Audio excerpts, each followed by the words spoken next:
The Practice by Seth Godin. Expert marketer, educator, he puts out another book. I have reviewed Purple Cow, one of my favorite marketing books ever. I've checked out Linchpin, haven't reviewed it just yet, and I have some other books like of his, like This Is Marketing and The Dip, that I haven't reviewed yet either. I've discovered so far that this man has, bottom line, a very spacey way of looking at things. But I did have some problems with this book, I have to admit. I like to think that they trickled down the time that I spent writing this review. So in this video, I'm going to talk about what surprised me about the book, some things I noticed compared to his other ones. I've checked out what I did like, what I didn't like, some things that surprised me. But before I go over some standout quotes like I do in my other reviews, and who I recommend the book to, and what books to maybe check out next, I know I said I wasn't the biggest fan of The Practice. So, especially when I feel bad about having problems with a book, I just, come on man, I have to look at the positive and negative reviews on Audible at least, to see what they think. I mean, maybe I'm missing something. And as always,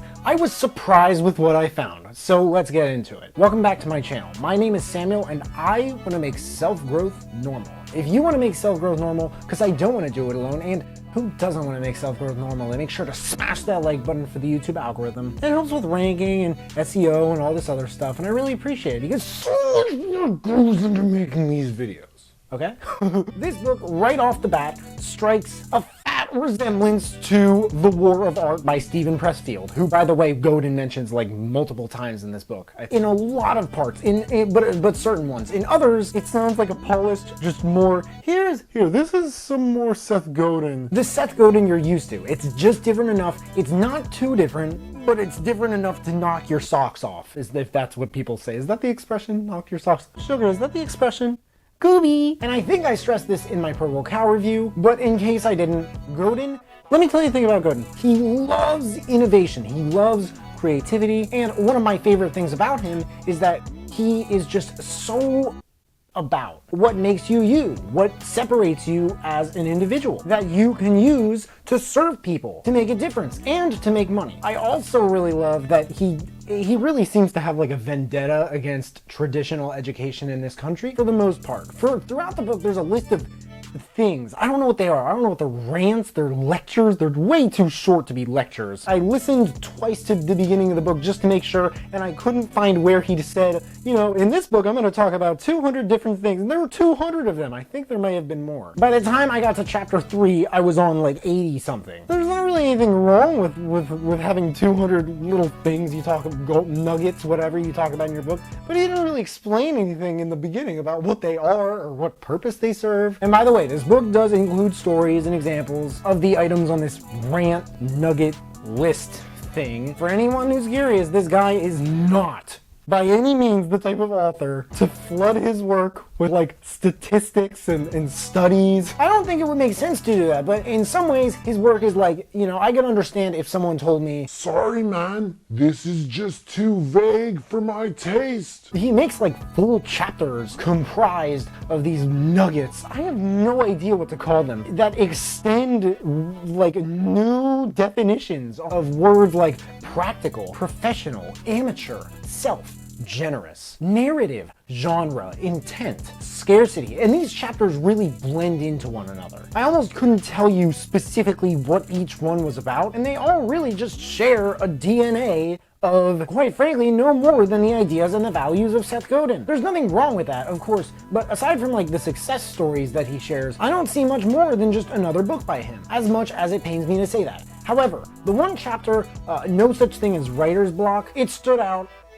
It did remind me a lot of War of Art, but it did stand out in its own way. Not just about disciplining yourself to keep creating, but where he talked about feedback and criticism, that stood out as well. Those topics I'm not used to hearing in such a spacey way that we're so used to with this man. Something that also surprised me about this book is that there are probably more examples in music than in anything else, which caught me off guard. I mean, he really seemed to think that the music industry was like on the brink of like extinction in Purple Cow, which came out in 17 years ago. But Aretha Franklin, Lou Reed, I really wish he hadn't brought up that Tones and I song, Dance Monkey. I have never met anyone in my entire life, although the song hasn't been out that long, who would willingly listen to a song like that. I swear it makes me want to rip my eyes out of their sockets. However, there's a reason it is so popular. Aside from its marketing, of course. It is just polarized. It's extremely polarizing. I bet so few people hear that song and have nothing to say about it. The people who like it, I'm sure that they love it. I work at a car dealership. I'm an internet rep. But there is something about the color blue, I don't know what it is, that people will just die for this color. Something that I really like about this book is that he relies on examples in everything, aside from music, like medicine, painting, to chocolate, to writing, to baked beans. It's like such random stuff. This variety of occupations, it's something else that allows Godin to stand out in terms of the description of skill development. Who can you, like, let's be honest, who could you actually compare Seth Godin to? I recommend a similar book at the end of this review, but the author's style and how he explains what he explains, it is still very different from Godin, because it's just not as out there, and it's sure it's empowering, but it's more hard-nosed than it is empathetic. And this one is really just about, like, it's just not just about like sharing the love, but sharing the art. Honestly, guys, I was disappointed with this book. I hope this review has explained why. I wish I wasn't, though. I think that maybe it wasn't a book I needed to listen to. I mean, the man who wrote this, he's a genius, okay? I can't discount his knowledge. I can't say he doesn't know what he's talking about. And I love his other work. I love the way he thinks. So I was like, what is the problem? Listening to the chapter about feedback and criticism, I actually thought for a second, is it me? So I looked at the negative reviews, and I'm gonna talk about one in just a second that disliked it for a more specific reason than probably whichever ones I listed in this review. That one certainly hit not the, but definitely a nail on the head. Other than one, you like his work, and there may not be all that much in this book that you can't find in his others, and two, probably more importantly, you would agree that you are at heart of like a very decently creative person. You understand your creativity to the point where this book might not really be necessary for you. If you're looking for another reason not to get this book, keep watching. But first, let's talk about a wonderful positive review I found. What did it say? Because the ones I found on Audible, I'm always looking for something more specific. I owe him gratitude for trusting and knowing oneself, enabling an artist for brave and generous living. Those things are great, but the best one I found was by Dr. Ali Benazir, I think that's it. A main thrust of this book is to dismantle the myths about creative output. Creativity is not a special talent reserved for the elect. You don't have to wait for the muse. Wherever you are now is fine. You just have to get started and, above all, establish a regular practice. Sure, a lot of what you produce will be dreck. What's dreck? Is that a word? I've never heard of that. And that's okay, because in that big pile of dreck, sounds pretty funny, dreck. A small fraction will be great, but you won't get the hits without the dreck. 3 words. War of Art, which Benazir mentions in his own review. He also mentioned 2 others that I don't think I think I'd heard of them, like Tao Te Ching, another by Pressfield. But he also said that this book, The Practice, is kind of like a blend of all 3. For me, it at least begged the question, what does The Practice do that The War of Art does not? I said earlier in the review, maybe it's a little bit more extensive, not as cohesive, but it's definitely less hard-nosed, softer, it's not as rough or sharp around the edges. If you checked out both books, please let me know in the comments below. I'd love to hear what you guys have to say. It might also beg the question, well, I don't know, Sam, why don't you just check out the other 2 listed in Benazir's review? Here we go, ladies and gentlemen, the negative review that did it all.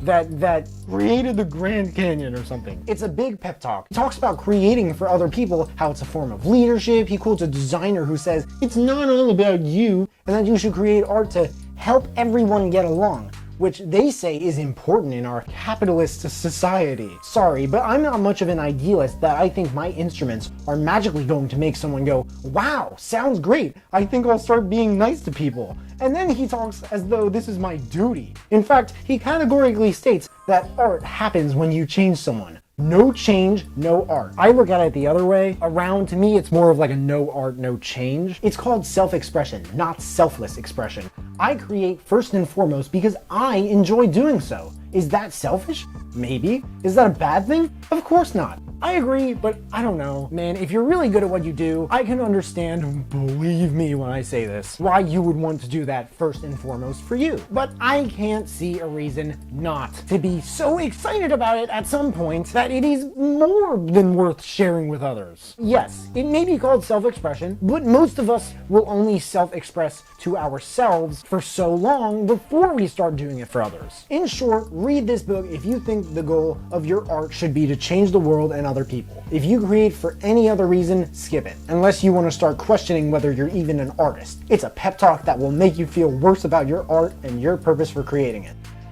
This is where I kind of diverge from the viewpoint. I mean, I like that, although maybe it kind of paints the book as like having some sort of agenda or path it's trying to put readers on that isn't exactly like self-fulfilling. Quotes. The magic of the creative process is that there is no magic. When you get good at throwing, the catching takes care of itself. You don't create a hit by trying to please everyone. We don't write because we feel like it. We feel like it because we write. Direction 1. According to the author, this book is for people who want to lead, to write, or to sing. For people who want to teach, to innovate, to solve problems. For people who want to go on the journey to become a therapist, a painter, or a leader. And for people like us. I always agree with an author when they list their own direction one, but I want to extend it a little. The void that the practice fills, I would say, is for those who are willing to admit that they probably do not trust themselves to truly exercise self-expression at least as much as they would like to. Direction 2. If you like this book, once again, The War of Art by Steven Pressfield. I'd recommend that book before this one. That, and then maybe Creativity Inc. by Ed Catmull and Amy Wallace. The Practice by Seth Godin. There's a link in the description if you guys want to check it out and read the reviews. That and all the other books I mentioned in this video if you want to check those out as well. If there are any other books that you guys want me to check out and review, please let me know in the comments below. Also, let me know if you checked out this book and you liked it. And also, if you guys buy anything through the links in the description, then I get commission, which helps me build this channel to keep making these videos.